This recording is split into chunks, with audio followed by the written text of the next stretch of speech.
حبیب صاحب آپ بھی تو ان لوگوں میں سے تھے جنہوں نے سائفر دیکھا تھا. سابق وزیر اعظم نے جب صحافیوں کو بلایا تھا سائفر کے حوالے سے آپ بھی تو موجود تھے, کیا دیکھا تھا پھر آپ نے؟ ایک تو یہ میں بات واضح کر دوں کہ میں نے سائفر نہیں دیکھا. اچھا. کیونکہ سائفر دیکھنا صرف انہی لوگوں کا استحقاق ہے جنہوں نے باقاعدہ طور پر حلف اٹھا رکھا ہو, یعنی رازداری کا, اور وہی سائفر کو دیکھ سکتے ہیں. تو پھر صحافیوں کو کیا بتایا گیا تھا؟ یہ ضرور بتا سکتا ہوں. دیکھیے جو اس دن صحافیوں کو بتایا گیا تھا وہ یہ تھا کہ جب ہم گئے, یعنی مارچ 2022 کی یہ بات ہے, تو جب ہم وہاں پہ گئے تو ہمارے ساتھ اکیلا میں ہی تو نہیں تھا, اور بھی جرنلسٹ تھے. اس میں مالک صاحب موجود تھے, اس میں شہزاد اقبال صاحب موجود تھے, اس میں ارشد شریف موجود تھے, اس میں عمران ریاض موجود تھے. ہم سب لوگ جب وہاں پر گئے تو وہاں پر ہمیں کوئی تقریباً 3 گھنٹے انتظار کرنا پڑا. عام طور پر وزیر اعظم ہاؤس میں جب آپ وزیر اعظم سے ملاقات کرنے جاتے ہیں تو ایسا نہیں ہوتا. اس دن اس انتظار کی وجہ یہ تھی کہ وہاں پر پہلے یہ سوچا گیا کہ ہم سب سے رازداری کا حلف اٹھا لیا جائے, اٹھوایا جائے, اور جب ہم رازداری کا حلف اٹھا لیں تو پھر وہاں پر ہمارے سامنے وہ سائفر رکھا جائے. لیکن اس کے لیے بعد میں وہاں پر میں نے عرض کیا کہ جناب اگر آپ نے ہم سے رازداری کا حلف اٹھوا لیا اور ہم نے ایک ایسی ڈاکومنٹ دیکھ لی تو پھر ہم باہر جا کے کسی کو کیا بتائیں گے کہ ہم نے کیا دیکھا؟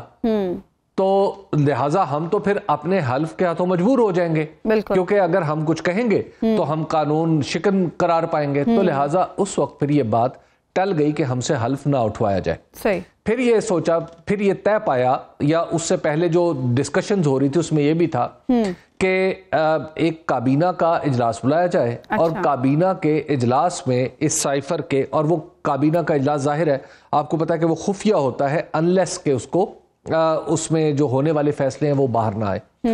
تو اس میں یہ سائفر باقاعدہ طور پر پیش کیا گیا, اور ہم وہی موجود تھے جب یہ کابینہ کا اجلاس ہو رہا تھا. ظاہر ہم اجلاس میں نہیں بیٹھے ہوئے تھے, اجلاس کہیں اور ہو رہا تھا, ہم وزیر اعظم ہاؤس میں موجود تھے. خیر وہاں پہ یہ بات طے پائی کہ جو میٹنگ, یہ جو یہاں پر منٹس بنے ہیں جن کا ذکر اعظم خان صاحب کے مبینہ بیان کے اندر بھی ہے, کہ یہ جو منٹس ہیں ان کا کچھ حصہ شیئر کر لیا جائے.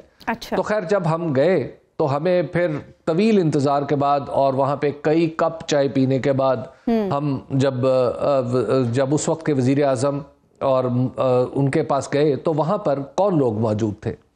اس کمرے میں اس وقت جو لوگ موجود تھے, اس وقت ان میں سے ایک صاحب وہ اپنی پارٹی کے سربراہ ہیں, اور اس پارٹی کا نام ہے پاکستان تحریک انصاف پارلیمنٹیرین. پرویز خٹک صاحب, وہ ہے پرویز خٹک صاحب. پرویز خٹک صاحب اس ملاقات کے تقریباً آخر میں تشریف لائے تھے. دوسرے صاحب جو وہاں فائل لے کے بیٹھے ہوئے تھے ان کا نام ہے, جو پارٹی کے عہدے کو چھوڑ چکے ہیں, ان کا نام ہے اسد عمر صاحب. اسد عمر صاحب, جی اسد عمر صاحب بھی وہاں پر تشریف رکھتے تھے. اس کے بعد ظاہر ہے وزیر اعظم بھی وہاں پر موجود تھے اور بھی لوگ موجود تھے. اب وہاں پر اور بابر اعوان صاحب بھی موجود تھے, جو ظاہر بڑے نامور وکیل ہیں اور وزیر قانون بھی ہیں سابق.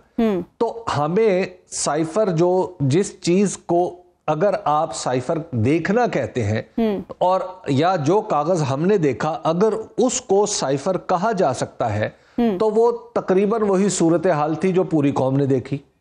یعنی وزیر اعظم نے اس وقت راولپنڈی کے پریڈ گراؤنڈ میں ایک جلسے میں, ایک بہت بڑا اسلام آباد کے قریب جو پریڈ گراؤنڈ ہے, اب وہ پتہ نہیں راولپنڈی کا حصہ یا اسلام آباد کا حصہ, مجھے اس بارے میں شور نہیں ہے. تو وہاں پر انہوں نے جو کاغذ لہرایا تھا, اور میں اتفاق سے اس جلسے میں بھی موجود تھا, تو اس جلسے میں جس طرح میں نے کاغذ لہراتے ہوئے دیکھا تھا ویسے ہی آپ نے اسی طرح کا کاغذ میں نے نسبتاً کم فاصلے پہ اسد عمر صاحب کو لہراتے ہوئے دیکھا. یعنی آپ نے 2 بار سائفر لہراتے ہوئے دیکھا؟ یوں پکڑ کے کہا, جی میں نے سائفر کو لہراتے ہوئے دیکھا. اور اس وقت جو ہمارے سامنے جو گفتگو کا خلاصہ پیش کیا گیا تھا, اس میں ہمیں واضح طور پہ یہ ہدایت تھی کہ ہم کسی ملک کا نام نہیں لیں گے, اگرچہ ملک کا نام آف دا ریکارڈ بتا دیا گیا تھا. اب میں نے اتنے لوگوں کے نام بتائے ہیں تو اس میں سے ظاہر ہے کسی ایک نے بتایا ہوگا یا ہم نے خود گیس کیا ہوگا, لیکن بہرحال یہ طے تھا کہ ہم ملک کا نام نہیں لیں گے. جب باقاعدہ طور پر وزیر اعظم سے ملنے جا رہے تھے تو وہاں پر پاکستان ٹیلی ویژن کی بھی ایک ٹیم موجود تھی. ویسے تو پاکستان ٹیلی ویژن کی ٹیم وزیر اعظم ہاؤس میں موجود ہی ہوتی ہے, لیکن اس دن یہ بھی طے پا رہا تھا کہ اور باقاعدہ طور پر جہاں پہ وزیر اعظم بیٹھ کے قوم سے خطاب کرتے ہیں وہ سارا معاملہ موجود تھا جس پہ ہمیشہ تمام وزراء اعظم تقریر کرتے رہے، تو وہاں پر وہ سیٹ بھی لگا ہوا تھا، وہاں پر کیمرہ مین بھی موجود تھے، رپورٹرز بھی موجود تھے جنہوں نے اس تقریر کو ریکارڈ کر کے پی ٹی وی کے ذریعے نشر کرنا تھا، تو لہٰذا اب وہاں پہ 3-4 آپشنز پہ کام ہو رہا تھا۔ تو جب ہمیں ملک کا نام لینے سے منع کر دیا گیا اور ہم جب باہر آئے تو باہر آ کے ہم نے بالکل کم از کم میں نے اپنی حد تک اس تمام جو ہدایات جاری کی گئی تھی ان کی پابندی کی۔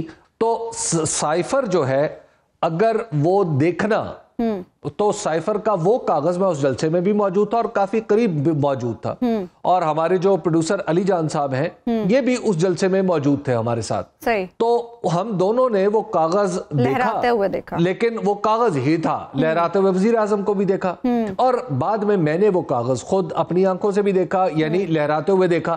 تو اگر اس عمل کو سائفر کا منظر عام پر آنا کہنا درست ہے تو پھر تو میرا خیال ہے کہ پھر تو آپ کچھ بھی کہہ سکتے ہیں، کیونکہ اس کاغذ کو نہ اس فاصلے سے پڑھا جا سکتا تھا، نہ دیکھا جا سکتا تھا، نہ اس کے مندرجات کے بارے میں کچھ اندازہ لگایا جا سکتا۔